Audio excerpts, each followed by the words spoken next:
Assalamualaikum warahmatullahi wabarakatuh. Halo semuanya, selamat pagi, selamat siang, dan selamat malam. Pertama-tama, yang saya hormati Ibu Made selaku dosen pengampu mata kuliah analisis laporan keuangan dan teman-teman yang saya banggakan.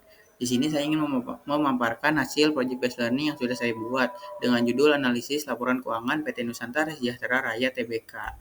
Nah, sebelum itu, izin saya memperkenalkan diri saya terlebih dahulu. Saya Muhammad Rizky Irfansyah, dari kelas AKT 4B dengan NIM 230443134. Nah, sebelumnya ada daftar isi terlebih dahulu.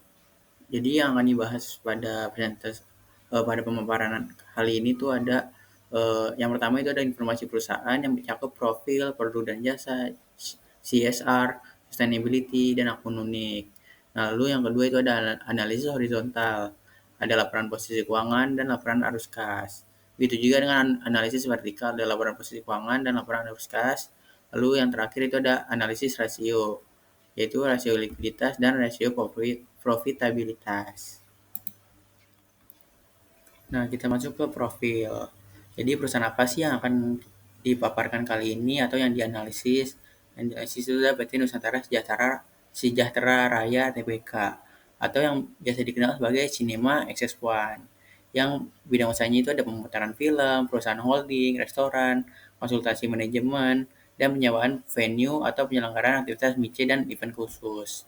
Nah, di sini ada tanggal pendiriannya yaitu 7 Juni 1988 dengan kode saham CNMA dan bursa sahamnya itu Bursa Efek Indonesia. Sini juga ada jumlah karyawannya yaitu sebanyak 4.779 karyawan termasuk perusahaan anak. Nah, di sini ada alamat, telepon, fax, email, dan website yang bisa dilihat di sini. Nah, lalu produk dan jasa apa sih yang ditawarkan oleh perusahaan? Nah, jadi kegiatan usaha Cinema X1 ini terdiri dari kegiatan usaha bioskop, F&B, iklan, digital platform, dan acara.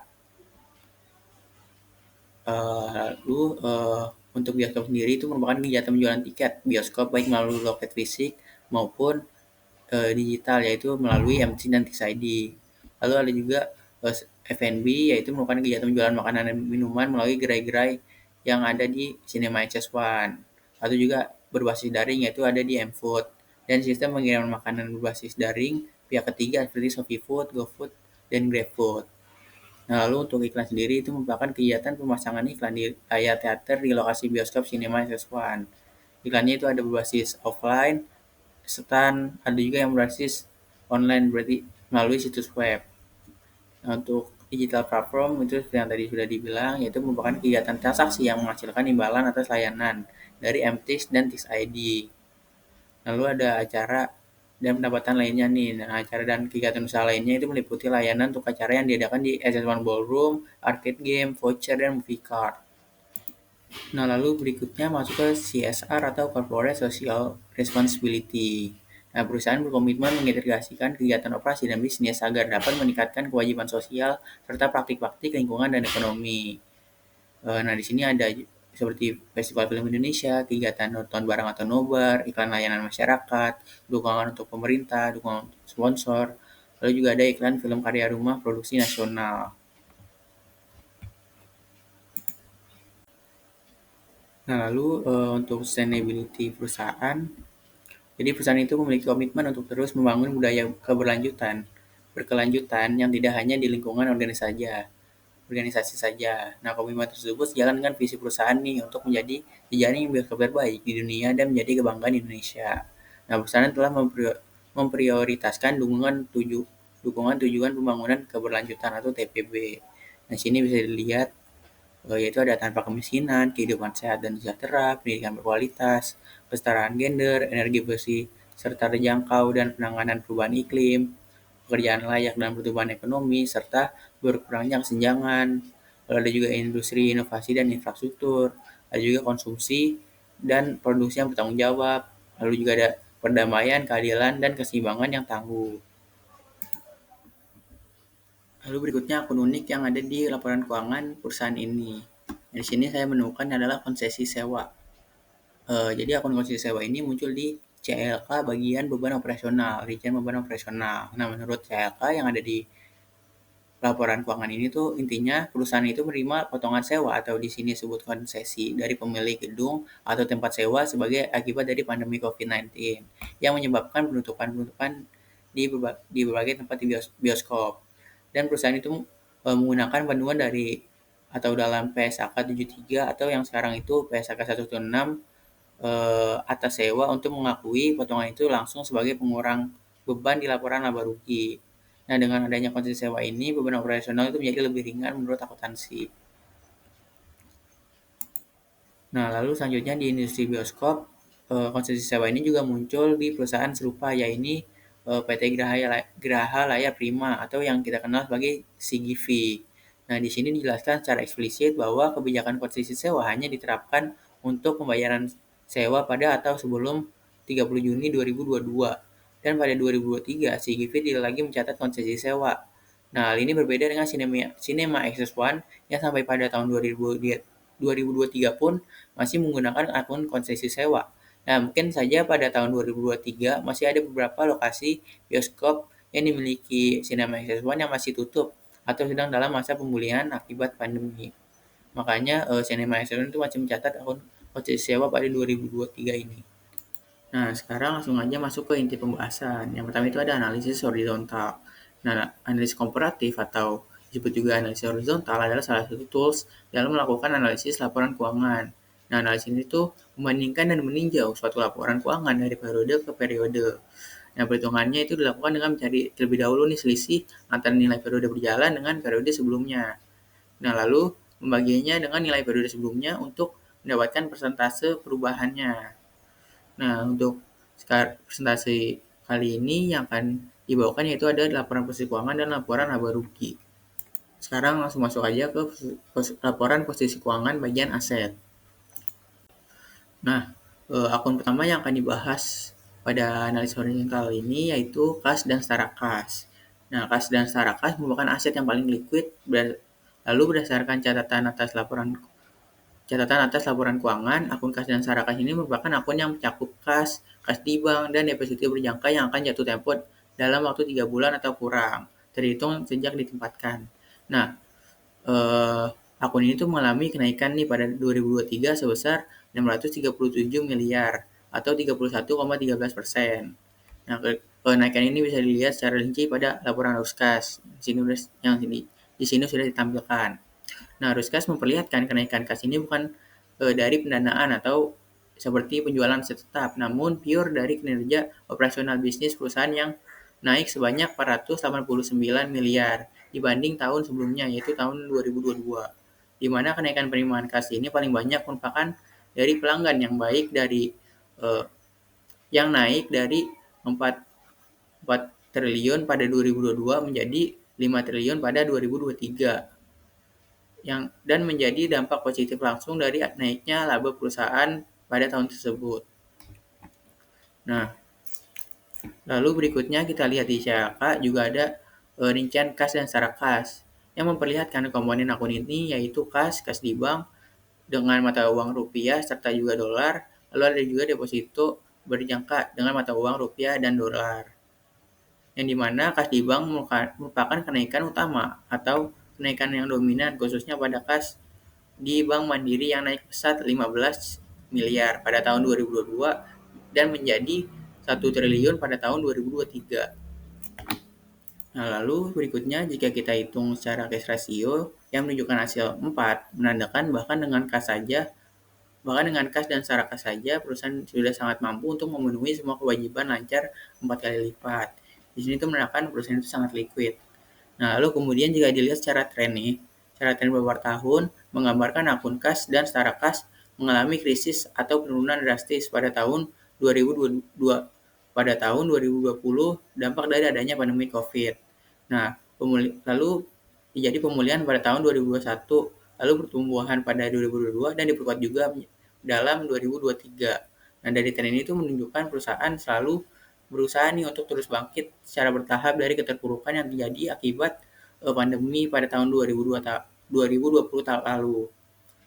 Nah, dan tren ini itu positif dan diharapkan akan terus berlanjut pada tahun-tahun berikutnya. Lalu berikutnya ada piutang usaha dan piutang lainnya. Nah, piutang usaha dan piutang lainnya pada pihak ketiga itu mengalami penurunan 18 miliar atau 26,09% pada pihak dan pada pihak relasi itu sudah lunas semua pada tahun 2023 ini. Nah, berdasarkan CLK, dijelaskan piutang usaha dari pihak ketiga sebagian besar terdiri dari piutang dari iklan yang sudah ditayangkan di bioskop. Nah, terus dijelaskan juga pada tanggal pelaporan, seluruh nilai tercatat piutang usaha dan piutang lainnya berdenominasi rupiah. Dan piutang ini tidak dibuat penyisiannya.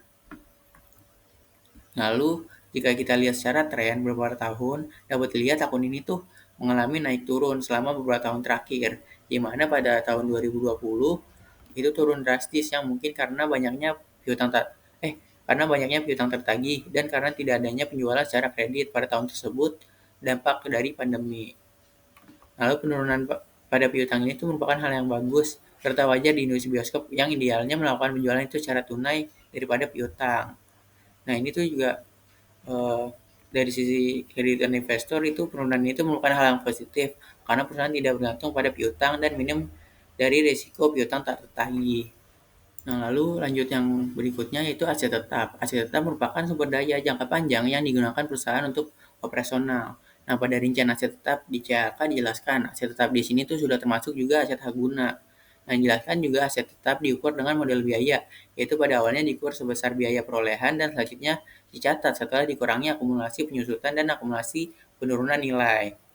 Lalu pada 2023 aset tetap itu hanya naik 212 miliar dengan rincian yang ditampilkan di sini. Lalu dapat dilihat juga ada banyaknya penambahan nilai aset tetap yang terjadi sebagai bukti bahwa perusahaan ini tuh melakukan banyak ekspansi bioskop pada tahun 2023. Nah, di mana ini juga dibuktikan dari laporan tahunan yang memperlihatkan perusahaan membuka bioskop baru di 18 lokasi dengan tambahan 75 layar. Nah, pada arus kas juga ditunjukkan penggunaan kas untuk perolehan aset tetap pada 2023 itu sebesar 817 miliar, yang meningkat jauh dari 2022 yang hanya 100 miliar. Nah, lalu berikutnya, jika kita lihat secara tren, aset tetap ini tuh cukup aneh. Karena pada 2023 itu malah mengalami kenaikan aset tetap di keadaan yang sedang krisis akibat pandemi. Lalu di tahun-tahun berikutnya nilai aset tetap terus mengalami penurunan dan baru bertambah lagi pada tahun 2023. Nah, dari sudut pandang industri, aset tetap ini merupakan aset yang krusial. Maka dengan peningkatan nilai aset tetap pada 2023 ini menunjukkan hal yang baik bagi perusahaan karena meskipun perolehan aset tetap pada tahun ini itu bertambah, tapi juga diiringi dengan laba yang meningkat juga, mengartikan pertambahan aset tetap ini digunakan dengan baik untuk memperoleh laba. Nah, lalu setelah laporan bersih keuangan aset, sekarang kita masuk ke liabilitas dan ekuitas. Akun pertama yang akan dibahas di liabilitas itu adalah pinjaman bank. Nah, pada tahun 2023 dapat terlihat adanya penurunan 100% pada pinjaman bank yang mengartikan semua pinjaman bank sudah terbayar lunas pada tahun 2023 sebesar 1 triliun nih. Nah, pada tahun 2023 ini memperlihatkan perusahaan dapat bangkit dan melunasi seluruh pinjaman bank yang mereka ambil pada tahun ini dan tahun lalu. Nah, di sini bisa dilihat di CLK, perusahaan itu mengambil pinjaman bank dari dua bank yaitu PT BRI sebesar 1 triliun dan utangnya ini bersifat non-revolving. Lalu ada juga di PT Bank DBS Indonesia sebesar 200 miliar. Yang dimana kedua pinjaman tersebut tuh dikhususkan untuk pendanaan modal kerja dan keduanya dijamin dengan tabungan atau deposito berjangka dari dua pemegang saham. Nah, dari tujuan peminjaman ini tuh udah terlihat nih, kalau pinjaman ini tuh dibutuhkan perusahaan untuk dana dan untuk menutup biaya profesional dalam pemulihan pasca pandemi.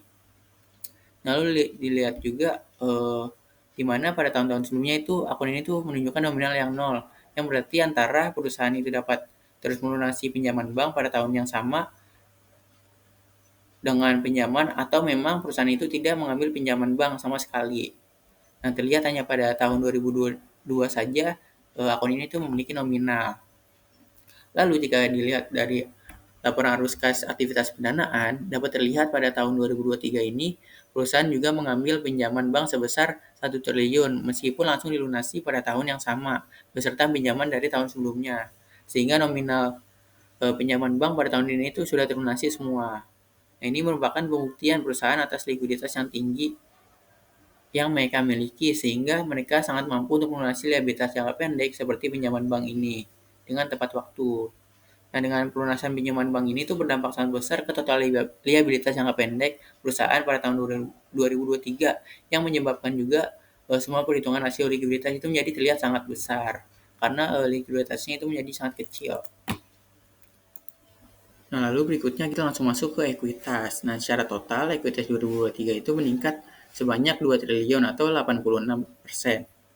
Nah, dari dua. Nah, peningkatan ini tuh hampir 2 kali lipatnya nih.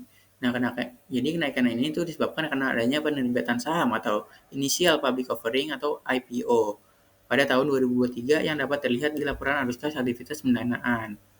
Yang di mana nominal 2 triliun ini sesuai dengan total perubahan modal saham dan tambahan modal investor yang masing-masing meningkat 66 miliar dan 2 triliun. Jadi IPO ini ialah saat pertama kalinya sebuah perusahaan menjual sahamnya ke masyarakat umum melalui bursa saham, atau dapat dibilang perusahaan itu melakukan go public.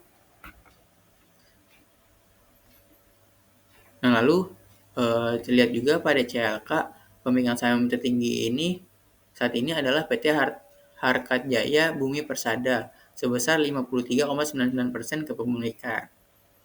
Lalu jika dilihat dari tren, memperlihatkan dengan IPO perusahaan itu dapat memperbaiki struktur ekuitas dan tidak bergantung lagi dengan liabilitas. Nah, IPO ini juga memungkinkan juga kemungkinan dikarenakan perusahaan itu membutuhkan dana lebih untuk pemulihan akibat pandemi pada beberapa tahun lalu. Dan dengan IPO ini juga perusahaan jadi dapat dana tambahan untuk ekspansi bisnis seperti menambah lokasi bioskop baru sehingga memaksimalkan profitabilitas perusahaan. Nah, IPO dan peningkatan ekuitas pada 2023 ini menjadi hal yang sangat positif untuk perusahaan karena perusahaan dapat memanfaatkannya dengan baik, terbukti dengan meningkatnya laba pada tahun 2023 serta masih bisa dimanfaatkan lagi untuk tahun-tahun berikutnya. Nah, lalu berikutnya analisis horizontal laporan laba rugi. Mari kita masuk. Yang pertama yang akan dibahas yaitu total pendapatan. Nah, di sini terlihat pada tahun 2023 total pendapatan berada di angka 5 triliun dan pada tahun 2022 berada di angka 4 triliun. Ini tuh naik sebesar 829 miliar atau 18,85%. Nah, lalu jika kita lihat secara tren, peningkatan pendapatan pada tahun 2023 ini tuh melanjutkan tongkat estafet yang diberikan oleh tahun sebelumnya, di mana tahun 2020 menjadi penurunan pesat pada semua segmen pendapatan akibat dari pandemi COVID-19 dan kemudian mulai pulih sedikit pada tahun 2021 yang bisa meningkatkan total pendapatan meskipun masih terbilang cukup kecil. Lalu pada tahun 2022 barulah perusahaan dapat meningkatkan pendapatan semua segmen secara pesat dan pada tahun 2023 melanjutkan pemulihan pendapatan ini. Nah, dari tren ini tuh terlihat bahwa perusahaan terus berjuang untuk pulih pasca pandemi dan berusaha mengembalikan pendapatan di titik sebelum pandemi. Nah, dari sudut pandang industri, kenaikan pendapatan ini tuh merupakan hal yang sangat bagus nih, mengingat industri bioskop itu baru saja melawan badai pandemi beberapa tahun sebelumnya. Serta pada zaman modern ini tuh orang-orang kebanyakan lebih memilih menonton film tuh melalui layanan digital seperti Netflix. Nah, dengan kenaikan ini tuh perusahaan menunjukkan mereka mampu tetap menarik banyak penonton. Nah, jadi itu hal yang sangat bagus mengingat secara tren perusahaan terus memberikan peningkatan di tiap tahun untuk pendapatan ini. Nah, setelah kita bahas total pendapatan tadi, kita masuk ke eh, apa sih yang paling berpengaruh pada pendapatan gitu. Siapa yang membuat kenaikan pendapatan ini paling besar. Nah, kontribusi terbesar kenaikan pendapatan ini yaitu adalah meningkatnya pendapatan di segmen bioskop dan F&B. Nah, untuk segmen bioskop sendiri itu naik 439 miliar. Nah, segmen bioskop ini itu merupakan segmen bisnis utama perusahaan yang merupakan kegiatan penjualan tiket bioskop baik melalui loket fisik di bioskop atau melalui sistem penjualan tiket berbasis daring, seperti yang sudah dijelaskan tadi. Nah, perusahaan ini tuh memiliki berbagai tipe teater nih, yaitu regular, deluxe, the premier, dan IMAX. Nah, berdasarkan laporan tahunan pada tahun 2023, 35% dari tiket bioskop tuh dijual melalui platform berbasis daring, yaitu melalui MTIS dan TXID. Nah, masing-masing itu 20% dan 14%. Nah, jadi pendapatan di segmen bioskop ini tuh berasal dari penjualan tiket sehingga tergantung pada jumlah penonton dan harga tiket yang digunakan di setiap lokasi bioskop. Nah, keduanya ini tuh merupakan faktor penting dalam memaksimalkan profit dan faktor yang tidak terpisahkan dari kegiatan usaha utama perusahaan ini. Nah, selain membuka bioskop baru, perusahaan juga terus berusaha meningkatkan jumlah penonton dengan mendorong tingkat keterisian di bioskop. Nah, upaya tersebut dilaksanakan melalui strategi penetapan harga tiket yang bervariasi, beragam inisiatif, lalu juga beragam inisiatif pemasaran yang dilakukan oleh perusahaan untuk meningkatkan daya tarik film yang akan ditayangkan. Nah, serta promosi-promosi melalui digital dan lainnya. Untuk meningkatkan interaksi dengan pelanggan. Nah, lalu di sini bisa kita lihat di gambar ada kinerja operasional segmen bioskop. Nah, dengan banyaknya strategi yang dibawakan oleh perusahaan dalam meningkatkan pendapatannya, mereka itu jadi mampu terus menambah jumlah penonton dari 67 juta pada tahun 2022 menjadi 84 juta pada tahun 2023. Nah, dari laporan tahunan pada 2023, film internasional itu menyumbang 54% dan film lokal menyumbang 46% dari pendapatan kotor box office. Nah, dalam beberapa tahun terakhir terlihat perusahaan sangat berusaha untuk mengembalikan pendapatan dari segmen ini kembali ke zaman sebelum pandemi. Yang pada tahun 2022, perusahaan berhasil bangkit dari penurunan pendapatan di dua tahun sebelumnya. Nah, dan untuk 2023 ini perusahaan berhasil mempertahankan kenaikan secara stabil. Lalu berikutnya ada segmen F&B yang tidak kalah penting dari segmen bioskop, di mana segmen ini menyumbang pendapatan terbesar kedua setelah segmen bioskop, dengan kenaikan pendapatan tahun ini itu sebesar 418 miliar. Nah, berdasarkan annual report, segmen usaha ini itu bergerak di bidang penjualan makanan dan minuman, atau food and beverage. Lalu bisa dilihat di sini, perusahaan terus berupaya untuk terus memaksimalkan pendapatan di segmen ini. Perusahaan itu secara rutin meluncurkan produk baru berdasarkan proses pengembangan produk dengan mempertimbangkan beragam kategori bioskop. Nah, produk-produk tersebut tuh untuk terus menjangkau masyarakat lebih luas. Nah, perusahaan juga mempromosikan produk-produk tersebut melalui berbagai saluran. Masih sangat banyak lagi nih strategi yang perusahaan upayakan untuk memaksimalkan keuntungan melalui segmen ini yang dapat dilihat di dalam annual report. Nah, dalam 5 tahun terakhir terlihat dikarenakan adanya pandemi, penurunan pengunjung ini tuh sangat berdampak pada pembelian makanan dan minuman juga nih, karena kalau gak ada pengunjung kan nggak bakal ada yang beli juga. Nah, terlihat di gambar ini tuh transaksi F&B hanya berkisar 5.000 saja. Nah, meskipun demikian, perusahaan berhasil mengembalikan jumlah penonton di tahun 2022 dan serta merta mengembalikan juga pendapatan F&B. Nah, setelah tadi ada total pendapatan, nah lalu berikutnya masuk ke total beban dan biaya operasi. Nah, di sini pada tahun 2023, beban dan biaya operasi naik sebesar 500 miliar atau 13%. Kenaikan ini tentu saja dikarenakan pendapatan yang juga naik nih. Nah, jika dibandingkan dengan kenaikan pendapatan, kenaikan beban ini masih terbilang wajar, di mana pendapatan naik 18%, sedangkan beban hanya naik 13%. Nah, bertambah bawahnya jumlah penonton membuat volume penayangan film dan penjualan makanan dan minuman menjadi lebih besar, sehingga beban yang dibutuhkan untuk hal tersebut tuh juga menjadi lebih besar gitu. Nah, ditambah lagi eh, dengan meningkatnya jumlah bioskop serta layar yang pasti membuat beban dan biaya operasinya itu lebih banyak. Nah, lalu secara industri bioskop, kenaikan beban ini tuh cukup baik, mengingat kenaikan ini diiringi dengan pendapatan yang lebih baik, sehingga beban naik dikarenakan volume operasional yang naik, bukan karena inefisiensi atau tidak efisien bebannya gitu. Nah, lalu dalam tren 5 tahun juga dapat dilihat kemiripan antara tren kenaikan ataupun penurunan pendapatan dengan kenaikan ataupun penurunan beban. Jadi itu seimbang. Nah, setelah tadi kita membahas total beban, sekarang kita masuk ke salah satu bebannya nih, yaitu beban penayangan film. Di mana beban penayangan film sendiri bertambah 16% dari tahun sebelumnya. Di mana perusahaan ini tuh memperoleh film dari studio film besar, rumah produksi lokal, dan distributor film independen yang umumnya terlibat dalam distribusi film dari rumah produksi yang relatif kecil. Nah, mengingat tidak ada distributor untuk film domestik, perusahaan itu mengandalkan hubungan yang sudah ada dan telah lama terjalin dengan rumah produksi lokal yang untuk konten film domestik yang ditayangkan di bioskop. Nah, secara umum perusahaan itu memperoleh film dengan skema bagi hasil nih, yaitu 50-50 dengan distributor ataupun produser melalui kesepakatan non-eksklusif. Nah, berdasarkan kesepakatan ini, pendapatan box office itu dibagi dengan distributor atau produser sesuai presentasi yang telah disepakati. Nah, karena skema bagi hasilnya itu sama rata atau 50-50, maka dari itu nominal pendapatan bioskop ini nominal pendapatan itu adalah 2 kali lipatnya dari nominal beban penayangan film nih. Jadi secara tren 5 tahun juga mengikuti pendapatan bioskop, di mana memiliki persentase atau perubahan yang hampir mirip nih, atau bahkan mirip dengan tren pendapatan bioskop. Hal ini tuh menunjukkan bahwa beban ini tuh sangat mengikuti dan bergantung pada tingkat penayangan film. Nah, di sini tuh bagus atau enggaknya tuh ini tuh hal yang bagus karena pendapatan dan beban itu seimbang, sehingga ketika terjadi penurunan pendapatan, beban itu tidak akan membengkak. Jadi itu hal yang positif. Nah, lalu setelah kita membahas analisis horizontal, kita masuk ke analisis selanjutnya, yaitu analisis vertikal.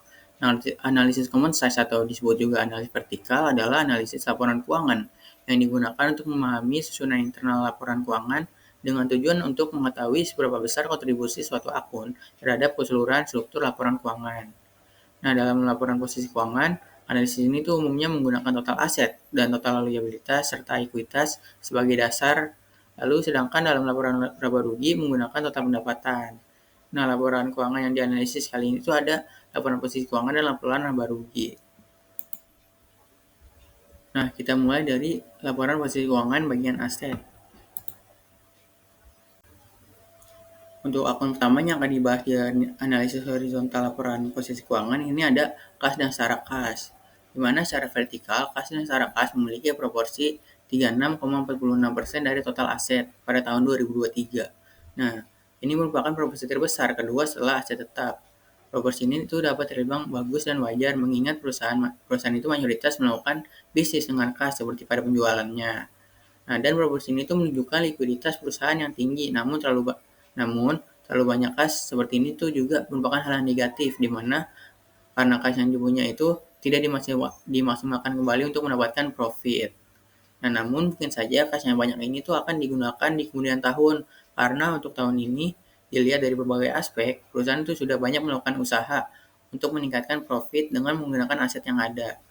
Nah, proporsi ini tuh meningkat dari tahun 2022 yang hanya memiliki proporsi 30,31%, di mana peningkatan ini disebabkan karena adanya IPO yang menghasilkan kas baru sebesar 2 triliun yang dapat dilihat di laporan arus kas aktivitas pendanaan. Nah, lalu berikutnya jika dilihat secara rinci pada CLK, proporsi kas di bank itu merupakan yang tertinggi dengan proporsi 66,9%. Kemudian diikuti dengan deposito berjangka 31,5% dan kas sebesar 1,6% dari total kas dan secara kas. Nah, serta kas di Bank Mandiri itu merupakan proporsi terbanyak yaitu 64,4% dari total kas di bank. Nah, lalu berikutnya jika dibandingkan dengan perusahaan industri serupa yaitu seperti CGV, proporsi kas milik perusahaan ini terlampau jauh lebih tinggi dibandingkan CGV yang hanya 8,2%, memperlihatkan perusahaan ini tuh memiliki likuiditas yang lebih baik dari CGV dan memiliki fleksibilitas finansial yang lebih tinggi. Nah, dari sudut pandang investor, proporsi kas yang tinggi ini umumnya merupakan hal yang sangat bagus karena dengan likuiditas yang dimiliki perusahaan itu memiliki peluang ekspansi yang lebih besar dan di kemudian tahun yang lebih besar di kemudian tahun sehingga bisa secara konsisten terus menaikkan profit. Nah, namun di satu sisi proporsi ini tuh terlihat terlalu besar dan jika di kemudian tahun tetap segini-segini aja, ini akan menjadi negatif di mana di mata investor karena terlalu banyak dana yang menganggur dan tidak digunakan secara efektif untuk memaksimalkan profit. Nah, akun selanjutnya yaitu aset tetap. Aset tetap di perusahaan ini tuh memiliki proporsi sebesar 56,37%. Nah, proporsi ini tuh menjadi proporsi aset terbesar perusahaan yang dimana ini merupakan hal yang wajar di industri bioskop yang padat aset tetap. Nah, jika dilihat secara tren, terlihat beberapa tahun belakangan proporsi aset tetap terhadap total aset terus menurun dari tahun 2020. Nah, Namun penurunan pada tahun 2023 ini itu bukan disebabkan karena menurunnya nominal aset tetap nih, karena melainkan masuknya kas dari IPO yang menyebabkan total aset meningkat signifikan sehingga proporsi aset tetap menurun meskipun nilainya bertambah gitu. Nah, lalu untuk melihat apakah proporsi aset tetap ini bagus atau tidak, itu kita dapat melihatnya dengan fixed asset turnover, yang dimana menunjukkan seberapa baik produktivitas dari properti atau aset tetap yang dimiliki perusahaan. Nah, dilihat dari total fixed asset turnover, eh, aset tetap perusahaan digunakan dengan maksimal untuk memperoleh pendapatan. Nah, dari sudut pandang investor, hal ini tuh merupakan hal yang sangat baik mengingat bagusnya perusahaan yang mampu untuk memaksimalkan aset tetap yang ada untuk mendapatkan pendapatan. Nah, berikutnya kita masuk ke laporan posisi keuangan bagian liabilitas dan ekuitas. Akun liabilitas yang akan dibahas yang pertama itu ada liabilitas sewa jangka panjang, di mana pada tahun 2023 ini liabilitas sewa jangka panjang memiliki proporsi sebanyak 21,67% terhadap total liabilitas dan ekuitas. Di mana proporsi tinggi ini tuh sangat wajar di industri bioskop yang jarang memiliki bangunan atau tanah sendiri, di mana berdasarkan laporan tahunan, perusahaan biasanya menandatangani perjanjian sewa dengan pengembang dari berbagai pusat perbelanjaan di seluruh Indonesia untuk membuka bioskop. Sampai dengan akhir 2023, 99% dari semua layar bioskop berada di pusat perbelanjaan atau mall, sehingga wajar jika liabilitas sewa ini memiliki proporsi yang tinggi. Nah, lalu jika kita lihat di tren 5 tahun, terlihat pada 2019 ini akunnya itu tidak ada nominal. Nah, hal ini dikarenakan PSAK 73 atau yang sekarang itu PSAK 116 tentang sewa itu baru disahkan dan berlaku efektif pada 1 Januari 2020. Lalu terlihat dari 2020 hingga 2023 proporsi akun ini tuh cenderung stabil.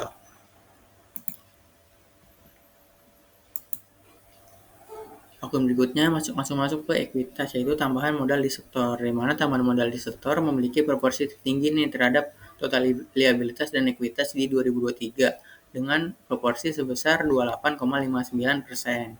Proporsi ini tuh sangat wajar untuk perusahaan yang belum lama go public, dan tambahan modal di sektor biasanya memang besar saat IPO, dan investor menganggap perusahaan itu memiliki prospek yang baik sehingga sangat bersedia membeli sahamnya secara premium.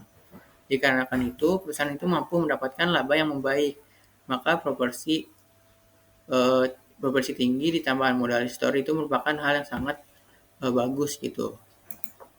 Lalu akun terakhir yang akan dibahas pada analisis vertikal laporan posisi keuangan yaitu saldo laba tidak ditentukan penggunanya, di mana saldo laba itu mencerminkan akumulasi laba bersih yang ditahan oleh perusahaan dari waktu ke waktu dan belum dibagikan kepada pemegang saham sebagai dividen atau ditentukan untuk tujuan tertentu. Nah, lalu pada 2023 proporsinya itu sebesar 23,04%, di mana proporsi ini itu menurun sedikit jika dibandingkan tahun sebelumnya yaitu 2022 yang memiliki proporsi 23,93%. Jika dilihat secara tren 5 tahun, terjadi penurunan yang sangat besar dari 2019 yang memiliki proporsi 76,72%. Hal ini disebabkan karena adanya pandemi COVID-19 pada 2020 hingga 2021, dan pada 2022 proporsi ini tuh terjun jauh dikarenakan adanya pinjaman bank yang tinggi serta perusahaan itu menjadi go public membuat modal saham itu menjadi besar. Nah, lalu pada 2023 meskipun pinjaman bank terlunasi, namun adanya IPO membuat tambahan modal di sektor meningkat besar sehingga proporsi saldo laba tidak ditentukan penggunanya ini tuh menjadi lebih lebih turun gitu meskipun secara nilai itu naik. Nah, proporsi ini tuh terbilang cukup wajar jika dilihat dari beberapa aspek. Lalu berikutnya kita masuk ke laporan laba rugi. Nah, pos pada laba rugi yang pertama yang akan dibahas yaitu pendapatan bioskop, di mana segmen bioskop merupakan segmen utama dari perusahaan seperti yang sudah dijelaskan sebelumnya. Hal ini dapat dibuktikan dengan melakukan analisis secara vertikal, yang dimana pada tahun 2023 ini segmen bioskop memiliki proporsi pendapatan sebesar 60,03% dari total pendapatan perusahaan. Dengan proporsi ini itu artinya menunjukkan seberapa besar kontribusi segmen utama perusahaan yang ini bioskop terhadap total pendapatan yang perusahaan hasilkan. Nah, secara nominal atau horizontal, pendapatan segmen itu meningkat. Namun jika kita lihat secara vertikal, proporsi pendapatan segmen bioskop ini tuh menurun sedikit dari 2022. Nah, penurunan ini tuh bukanlah hal yang buruk karena bukan disebabkan karena nominalnya yang turun, tetapi dikarenakan pendapatan segmen lain yaitu F&B yang meningkat secara signifikan dari tahun sebelumnya. Nah, lalu jika dilihat secara tren 5 tahun, proporsi yang dimiliki pada segmen ini tuh cenderung stabil, meskipun secara nominal mengalami naik atau turun yang tidak stabil. Nah, ini tuh berarti meskipun dalam keadaan sulit saat pandemi, eh, ini berarti meskipun dalam keadaan sulit seperti pandemi, perusahaan tetap mengandalkan pendapatan dari segmen utama mereka, yaitu bioskop, dengan terus mengembangkannya dan bukan mengganti model bisnis utama mereka. Nah, dengan konsistensi inilah mereka dapat terus meningkatkan nilai pendapatan mereka di segmen utama ini dan terus pulih dari pandemi beberapa tahun lalu. Nah, setelah pendapatan bioskop, kita masuk ke pendapatan makanan dan minuman, di mana segmen makanan dan minuman ini merupakan segmen kedua penghasil pendapatan terbesar setelah segmen bioskop, seperti yang sudah dijelaskan sebelumnya. Nah, terbukti dari analisis vertikal, F&B memiliki proporsi pendapatan 35,36% dari total pendapatan. Nah, proporsi ini tuh artinya menunjukkan seberapa besar kontribusi segmen F&B terhadap total pendapatan yang perusahaan hasilkan. Nah, proporsi ini tuh naik dari 2022 dengan proporsi 32,51%. Kenaikan ini tuh merupakan kenaikan ini tuh meskipun terlihat kecil namun sangat berdampak pada proporsi di segmen lain yang malah menjadi turun gitu. Nah, kenaikan ini tuh juga disebabkan karena jumlah penonton yang meningkat dengan disertai peningkatan belanja F&B rata-rata penonton. Di sini bisa dilihat dari 2023 itu ada 24.000, lalu di 22 itu ada 23.000. Nah, lalu secara tren 5 tahun, proporsi pada tahun 2023 ini naik signifikan dibanding 2019, di mana berbeda, di mana ini tuh berbeda dengan segmen bioskop yang cenderung stabil. Proporsi pada segmen itu terus meningkat tahun ke tahun. Hal ini berarti pendapatan di segmen bioskop tidak tumbuh secepat segmen F&B. Nah, proporsi ini merupakan hal yang sangat bagus untuk perusahaan karena segmen ini merupakan sumber pendapatan yang sepenuhnya dikelola oleh internal dan tidak perlu bagi hasil seperti segmen bioskop, di mana segmen itu juga dapat dilihat memiliki beban pokok yang kecil dibandingkan segmen bioskop. Nah, setelah pendapatan kita masuk ke bebannya, yaitu beban penayangan film. Sama seperti pendapatan, segmen bioskop ini tentu saja memiliki proporsi beban tertinggi, yaitu 30,02% pada tahun 2023. Artinya seberapa besar proporsi pendapatan yang dibayarkan kembali kepada distributor film. Nah, sebagai segmen bisnis utama perusahaan, proporsi itu merupakan hal yang sangat wajar. Jika dilihat dari secara 5 tahun pun, beban segmen ini itu terlihat stabil, sama seperti pendapatannya.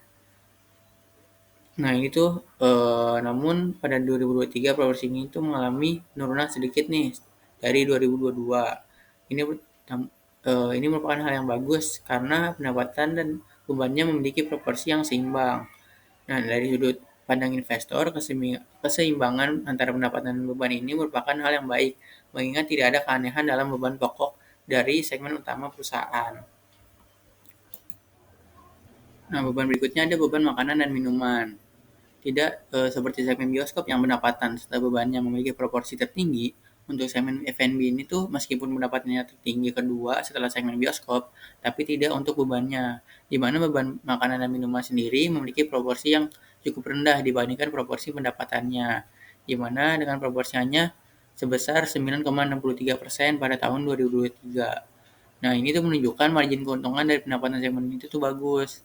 Nah, jadi perusahaan itu berhasil dalam mengelola biaya bahan baku serta operasional dari segmen ini dengan sangat efisien. Hal ini juga diperkuat dengan beban makanan dan minuman terlihat stabil dalam 5 tahun terakhir. Nah, berikutnya ada beban operasional, di mana proporsi vertikal dari beban operasional mencerminkan berapa porsi total pendapatan yang digunakan untuk membiayai kegiatan rutin operasional perusahaan. Di mana proporsi beban operasional pada tahun 2023 itu 26,37%. Ini itu merupakan proporsi beban terbesar kedua setelah beban penayangan film. Proporsi itu menurun sedikit dibandingkan 2022 yang memiliki proporsi 28,04%. Nah, jika dilihat secara rinci di CLK yang sudah ditampilkan ini, terlihat beban operasional di perusahaan itu mayoritas merupakan biaya tetap. Nah, di sini tuh terlihat kompensasi karyawan menjadi beban operasional terbesar perusahaan, lalu diikuti dengan beban perbaikan dan pemeliharaan yang merupakan hal yang wajar di industri bioskop yang memiliki aset tetap yang banyak, sehingga perlu dirawat. Nah, lalu berikutnya beban utilitas, yaitu seperti listrik, air, dan lain-lain yang memang umumnya tinggi di industri bioskop. Nah, jika dilihat secara tren 5 tahun, terjadi peningkatan proporsi yang tinggi pada tahun 2020 yang disebabkan membengkaknya beban operasional yang mayoritas itu biaya tetap karena turunnya pendapatan dampak dari pandemi, di mana perusahaan itu dapat namun perusahaan itu dapat memperbaiki proporsinya pada tahun 2022 yang sama seperti sebelum pandemi atau pra-pandemi. Setelah tadi sudah analisis horizontal dan vertikal, sekarang kita masuk ke analisis rasio. Mana analisis rasio ini tuh yang akan dibahas yaitu rasio likuiditas dan rasio profitabilitas. Nah, lalu rasio yang pertama yaitu yang akan dibahas yaitu rasio likuiditas, di mana rasio ini tuh menunjukkan serta mengukur kemampuan suatu entitas dalam memenuhi kewajibannya yang sudah jatuh tempo, baik kewajiban pada pihak luar ataupun di dalam.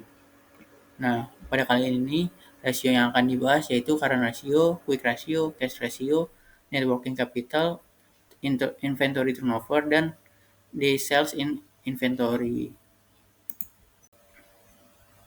Oke, yang pertama kita masuk ke current ratio. Di sini bisa dilihat perhitungannya dalam 5 tahun. Nah, di tahun 2023 current ratio perusahaan itu menghasilkan angka 4,26, di mana angka ini tuh menandakan perusahaan mempunyai current asset 4,26 kali lebih banyak dibandingkan dengan current liabilities. Nah, ini tuh mengindikasikan perusahaan memiliki likuiditas yang berlebih dan sangat mampu memenuhi kewajiban jangka pendeknya dengan mudah. Nah, dengan rasio lancar yang sangat tinggi ini, ada kelebihan serta kekurangan nih. Di mana kelebihannya itu perusahaan memiliki fleksibilitas dalam mengelola operasionalnya, apalagi jika di saat-saat menghadapi musim sepi penonton. Nah, kekurangannya perusahaan itu ada kemungkinan karena aset yang dimiliki itu tidak dimanfaatkan secara maksimal nih untuk hal lain yang bisa menambahkan keuntungan perusahaan. Nah, angka pada 2023 ini tuh jauh lebih tinggi dibandingkan tahun sebelumnya yang hanya menghasilkan angka 0,9, di mana ini tuh di bawah ideal gitu, menandakan eh, kenaikan itu tuh menandakan likuiditas jangka pendek perusahaan itu meningkat dari yang tidak cukup untuk melunasi utang lancarnya menjadi sangat mampu untuk melunasinya. Di mana kenaikan yang tinggi ini tuh disebabkan naiknya kas dan setara kas serta lunasnya pinjaman bank. Nah, jika dilihat secara tren beberapa tahun belakangan, pada 2019 hingga 2021 angka current ratio terlihat cenderung stabil dan normal. Lalu pada tahun 2023 ini merupakan angka current ratio yang tertinggi dari 5 tahun terakhir. Nah, adanya IPO pada tahun 2023 dan meningkatnya penerimaan kas dari aktivitas operasional, ini tuh membuat kas dan setara kas membengkak serta pinjaman bank yang serta pinjaman bank yang lunas semua pada tahun ini juga membuat total liabilitas lancar sangat menurun. Nah, di mata kreditor, angka current ratio yang sangat tinggi ini tuh sangat menarik karena menunjukkan perusahaan yang sangat amat mampu untuk melunasi utang dari jauh dari risiko gagal bayar. Nah, namun bagi investor, memang secara angka ini tuh tinggi dan bagus karena menunjukkan perusahaan memiliki dana yang besar dan jauh dari risiko pilot. Tetapi karena rasio yang berlebihan ini tuh juga menunjukkan perusahaan kurang bagus dalam menggunakan aset lancarnya atau kurang memanfaatkan aset lancar yang dimilikinya. Meskipun untuk tahun ini itu wajar karena banyaknya aspek yang membuat hasil current ratio itu sangat tinggi seperti adanya IPO. Nah, lalu berikutnya setelah current ratio ada acid test atau quick ratio, di mana quick ratio ini tuh bisa kita lihat di sini dalam 5 tahun. Pada tahun 2023 itu hasilnya 4,12. Ini tuh menandakan perusahaan masih sangat mampu memenuhi kewajiban jangka pendeknya walaupun hanya dengan aset yang paling liquid. Di mana dalam industri bioskop sendiri, persediaan itu berupa makanan dan minuman bukanlah poin utama dalam menjaga likuiditas perusahaan. Sehingga aset lancar lainnya selain persediaan itu sudah sangat cukup untuk menutupi kewajiban jangka pendek tanpa harus bergantung pada penjualan persediaan. Karena bagaimanapun perusahaan itu merupakan perusahaan di industri bioskop. Lalu secara tren 5 tahun nih, Quick Ratio itu menampilkan hasil yang mirip seperti current ratio, yang dimana 2019 hingga 2021 itu stabil aman. Dan pada 2022 itu di bawah ideal, serta pada 2023 itu merupakan hasil yang tertinggi. Setelah tadi pembahasan Quick Ratio, kita masuk ke Cash Ratio, di mana Cash Ratio 2023 itu menghasilkan angka 4. Nah, hasil ini itu menandakan perusahaan sangat mampu membayar kewajiban jangka pendeknya 4 kali lipat hanya dengan kas dan secara kas yang dimiliki. Nah, dalam industri bioskop, transaksi itu sangat umum dilakukan secara tunai ataupun digital. Nah, karena hal tersebutlah perusahaan itu memiliki saldo kas yang sangat tinggi atau 94% dari total current aset. Nah, ini tuh memberikan kelebihan dalam operasional harian tanpa risiko likuiditas. Nah, namun rasio ini tuh juga menandakan bahwa perusahaan itu tidak memanfaatkan kas yang dimilikinya dengan baik untuk mendapatkan penghasilan tambahan untuk perusahaan. Nah, eh, kas yang banyak ini tuh juga membuat kehilangan peluang untuk meningkatkan daya saing di industri ini. Meskipun pada tahun ini tuh perusahaan dapat meningkatkan pendapatannya. Nah, lalu angka ini tuh juga meningkat jauh dibandingkan tahun sebelumnya yang tercatat hanya 0,83 saja. Nah, jadi peningkatan ini tuh dikarenakan arus kas masuk yang tinggi dan lunasnya pinjaman bank. Lalu jika secara tren juga mirip dengan current ratio dan quick ratio yang sudah dibahas sebelumnya. Nah, setelah tadi kita udah membahas current ratio, quick ratio, cash ratio. Nah, berikutnya kita bahas ke net working capital atau biasa disebut juga sebagai modal kerja bersih. Di mana net working capital perusahaan ini tuh positif serta cukup besar yang dimana ini tuh menandakan perusahaan itu sangat memiliki current aset yang lebih banyak dibandingkan dengan current liabilities-nya. Nah, jadi hal ini tuh membuat perusahaan tuh memiliki kestabilan keuangan yang sangat kuat nih. Nah, namun biasanya jika modal kerja yang terlalu besar ini tuh menunjukkan keadaan yang over liquid dan tingkat profitabilitasnya yang terlalu rendah. Dan namun setelah menghitung rasio profitabilitas yang nanti akan dibahas, profitabilitas perusahaan itu menunjukkan angka yang bagus nih dan positif. Nah, ini tuh mungkin karena hasil IPO yang dilakukan perusahaan pada tahun 2023. Nah, jika dibandingkan tahun sebelumnya, yang memiliki hasil yang negatif, ini tuh menandakan perusahaan itu berhasil dalam mengembalikan modal kerja yang baik. Nah, secara tren 5 tahun, 2023 itu merupakan hasil net working capital yang tertinggi nih, dan jauh di atas tahun-tahun sebelumnya. Nah, dengan net working capital yang tinggi ini, perusahaan itu diharapkan dapat memanfaatkannya dengan baik di tahun-tahun berikutnya. Nah, untuk rasio liabilitas yang terakhir yang akan dibahas yaitu langsung aja digabungkan inventory turnover dengan days sales in inventory. Nah, itu digabungkan karena keduanya ini saling sambung gitu. Nah, terlihat di 2023 ini tuh hasil inventory turnover-nya yaitu 22,13 yang mengartikan persediaan yang dimiliki perusahaan itu berputar 22,13 kali dalam setahun dan membutuhkan rata-rata 16 hari untuk dapat menjual seluruh persediaan yang dimiliki perusahaan sebelum di restock. Nah, perputaran yang cukup tinggi ini menunjukkan produk makanan dan minuman yang dijual oleh perusahaan itu memiliki daya jual yang sangat tinggi pada tahun tersebut. Nah, ini mungkin karena meningkatnya rata-rata belanja F&B pengunjung yang bisa kita lihat di annual report tadi. Nah, lalu dilihat secara dari tren 5 tahun pada 2020 dan 2021, ini tuh memiliki angka yang jauh dibandingkan 2022 dan 2023. Ini tuh dikarenakan adanya pandemi COVID nih, yang berimbas pada turunnya angka penonton secara drastis. Lalu berikutnya masuk ke rasio profitabilitas, di mana profitabilitas itu sendiri adalah ukuran kemampuan suatu entitas dalam memperoleh keuntungan. Nah, rasio profitabilitas yang akan dijelaskan yang pertama itu ada return on investment yang isinya itu ada return on asset. Di mana return on asset ini berdasarkan perhitungannya eh, perusahaan itu tuh hasilnya yaitu 8,71%, di mana hasilnya itu masih terbilang cukup baik dengan perusahaan dapat menghasilkan 8,71% laba bersih dari setiap Rp1 aset yang dimiliki. Apalagi perusahaan itu tuh merupakan perusahaan di industri bioskop nih yang dimana pada takaran aset dan seharusnya biasanya memiliki ROA yang lebih rendah dari kebanyakan industri. Nah, hasil ini tuh dapat dilihat dipengaruhi oleh jumlah aset tetap yang cukup besar, tetapi dibarengi dengan laba bersih yang cukup besar juga, sehingga jumlah aset tetap yang tinggi itu tidak terlalu menekan hasil return on asset ini. Nah, dengan hasil ini tuh perusahaan memperlihatkan kemampuan manajemen yang mampu menciptakan laba yang baik dari aset perusahaan. Nah, di mana hasil ini tuh merupakan hal yang cukup bagus nih jika dilihat dari sudut pandang kreditor serta investor. Karena return on asset sendiri itu adalah salah satu indikator apakah perusahaan itu bisa produktif serta efisien atau tidak dalam menghasilkan profit dan asetnya. Nah, lalu jika kita lihat perbandingannya nih dengan tahun sebelumnya, eh, ROA pada tahun ini tuh mengalami kenaikan yang merupakan hal yang baik dan diharapkan akan terus meningkat pada tahun-tahun berikutnya. Dapat dilihat juga dalam 4 tahun terakhir sejak 2020, ROA itu menunjukkan hasil negatif yang disebabkan rugi yang perusahaan alami hingga pada tahun sebelumnya yaitu 2022. Nah, di mana di 2022 itu perusahaan dapat mendapatkan laba laba lagi dan sekarang perusahaan masih dalam pemulihan bisnis dampak pandemi Covid.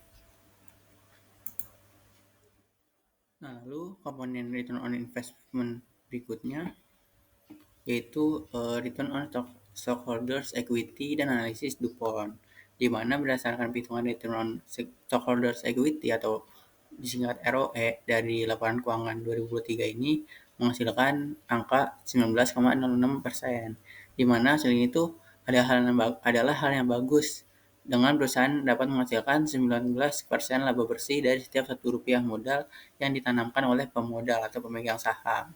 Nah, jika dilihat hasilnya saja, hasil ROE ini terlihat cukup tinggi dan baik, di mana perusahaan ini bergerak di industri bioskop. Namun jika kita analisis lebih dalam dengan membuat analisis DuPont, terlihat hasil NPM itu 13%, hasil aset turnover itu 74%, dan equity multiplier itu 195%. Nah, dapat dilihat dari hasil equity multiplier itu menandakan hasil ROE yang baik ini dikarenakan equity multiplier. Nah, di mana equity multiplier ini berarti aset yang dimiliki perusahaan itu hampir 2 kali lipat dari ekuitas, sehingga proporsi ekuitas serta liabilitas perusahaan itu hampir seimbang dalam mendanai aset. Nah, hal ini tuh menjadi sangat baik karena jika dilihat dari rasio likuiditas perusahaan, perusahaan itu merupakan perusahaan yang sangat liquid sehingga mempunyai utang yang banyak, juga tidak menjadi masalah bagi perusahaan. Nah, angka ini juga menunjukkan hasil yang baik di mata investor karena meskipun ROI ini disebabkan equity multiplier, karena utang perusahaan tidak menjadi masalah jika dibandingkan dengan likuiditas perusahaan, jadi investor dapat menilai bahwa perusahaan ini tuh jauh dari risiko likuiditas dan tetap menarik di mata investor. Karena ROI sendiri itu merupakan indikator utama bagi investor. Nah, berikutnya jika kita lihat dari tahun sebelumnya, yaitu tahun 2022, perusahaan itu mengalami peningkatan return on equity yang di mana ini hal yang bagus karena juga diiringi likuiditas perusahaan yang membaik. Nah, serta jika dilihat lebih jauh ke beberapa tahun sebelumnya, dapat dilihat perusahaan itu mampu membalikan situasi dengan peningkatan secara bertahap dari keterpurukan selama masa pandemi COVID. Nah, setelah tadi return on investment, kita masuk ke komponen selanjutnya yaitu asset utilization.